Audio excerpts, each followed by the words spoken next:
ભાજપ સરકારને આદિવાસીઓના વિકાસમાં રસ નથી તેવું ચેતર વસાવાએ જણાવ્યું। આદિવાસીઓના વિકાસ મુદ્દે સવાલ કરીએ તો સરકાર ગોળ ગોળ જવાબ આપે છે। ચેતર વસાવા આદિજાતિ વિકાસ વિભાગ માટે 4,373.96 કરોડ રૂપિયા મંજૂર કરાયા હતા, પણ 2,889.81 કરોડ રૂપિયા જ ફાળવવામાં આવ્યા। આદિવાસીઓના વિકાસના 2,889.81 કરોડ રૂપિયામાંથી 902.40 કરોડ રૂપિયા વણ વપરાયેલા પડ્યા તેવું ચેતર વસાવાએ જણાવ્યું। આદિવાસીઓના વિકાસ માટે જરૂરી કામો કરવાની જગ્યાએ પ્રભારી મંત્રી દ્વારા બોગસ કામો મંજૂર કરવામાં આવ્યા છે। તમામ NGO અને એજન્સીઓની છેલ્લા 5 વર્ષની તપાસ કરવામાં આવે તો 2200 થી 2500 કરોડ રૂપિયાનું કૌભાંડ બહાર આવે તેમ છે તેવું ચેતર વસાવાએ જણાવ્યું। પ્રભારી મંત્રીઓ જેઓ બારોબાર કામ કરે છે તેમને અટકાવવામાં આવે તેવું ચેતર વસાવાએ જણાવ્યું। સન્માનીય વિધાનસભાના ગૃહમાં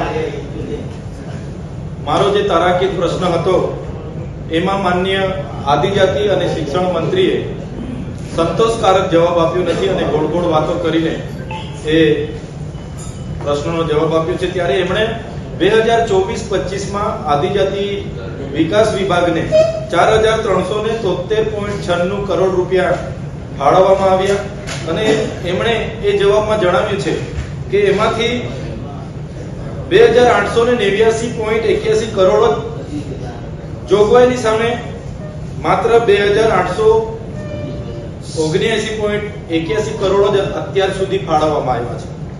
ત્યારે 1,500 કરોડ રૂપિયા કેમ ફાળવવામાં નથી આવ્યા? આજે આદિવાસી વિસ્તારોમાં આંગણવાડીઓ નથી, શાળાના ઓરડા નથી, પીવાના પાણીની તંગી છે, આરોગ્યના સાધનોની જરૂર છે, છતાં આદિવાસીઓનું 1,500 કરોડ જેટલું બજેટ માર્ચની એન્ડિંગ સુધીમાં આ વર્ષનું ફાળવવામાં આવ્યું નથી।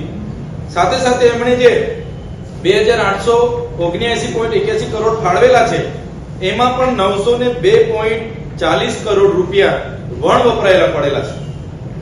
એક બાજુ અમે પોસ્ટ મેટ્રિક શિષ્યવૃત્તિ માટે ગ્રાન્ટ ફાળવવા માટેની માંગ કરીએ છીએ અને સરકારને એ જ આદિવાસીઓનું બજેટ ફાળવવામાં રસ નથી। ત્યારે એ બાબતે માનનીય મંત્રીશ્રીએ જે જવાબો આપ્યા છે એના પરથી જણાય આવે છે કે ગુજરાત સરકારને આદિવાસીઓના પ્રશ્નો બાબતે કે એમના વિકાસ બાબતે જરાય રસ નથી। બીજો પ્રશ્ન અમારો એ હતો કે આદિજાતિ વિકાસ વિભાગમાં પ્રધાનમંત્રી આદર્શ ગ્રામ યોજના હોય, ગુજરાત પેટર્ન યોજના હોય, મુખ્યમંત્રી ઉત્કર્ષ યોજના હોય, 10% રાજ્ય કક્ષાના ફંડની બાબત હોય, બોર્ડર વિલેજ હોય કે જેટલી પણ આદિમ જૂથની યોજના હોય બધા જમાં પ્રભારી મંત્રી શ્રી ત્યાં જે ચૂંટાયેલા પ્રતિનિધિઓ દ્વારા જિલ્લા કક્ષાએ આયોજન કરવામાં આવે છે એ કામો સાઇટ પર રાખીને NGO અને એજન્સીઓના બિનજરૂરી કામો બારોબાર મંજૂર કરી દેતા હોય છે।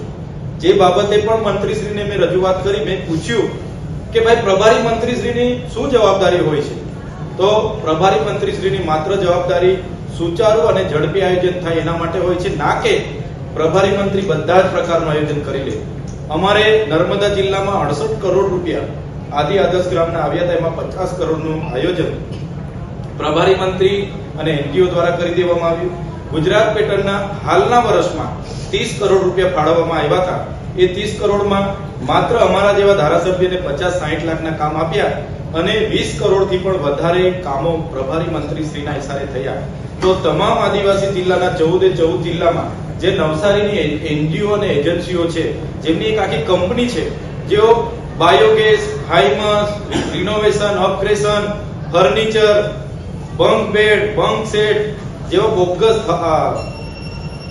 પેરાપીટ, વોટર કુલર જેવા બોગસ કામો કરીને આદિવાસીઓ ગ્રાન્ટ હજમ કરી જાય છે। જો તપાસ છેલ્લા 5 વર્ષની કરવામાં આવે, હું પૂરી જવાબદારી સાથે કેમ છું, જો આ NGO ની તપાસ કરવામાં આવે તો 2,000 થી 2,500 કરોડનું કૌભાંડ છેલ્લા 5 વર્ષનું બહાર આવે એવું છે। એટલે અમે સરકારને વિનંતી કરીએ છીએ કે જે પણ પ્રભારી મંત્રીઓ આવા બારોબાર આયોજન કરતા હોય એમને અટકાવવામાં આવે।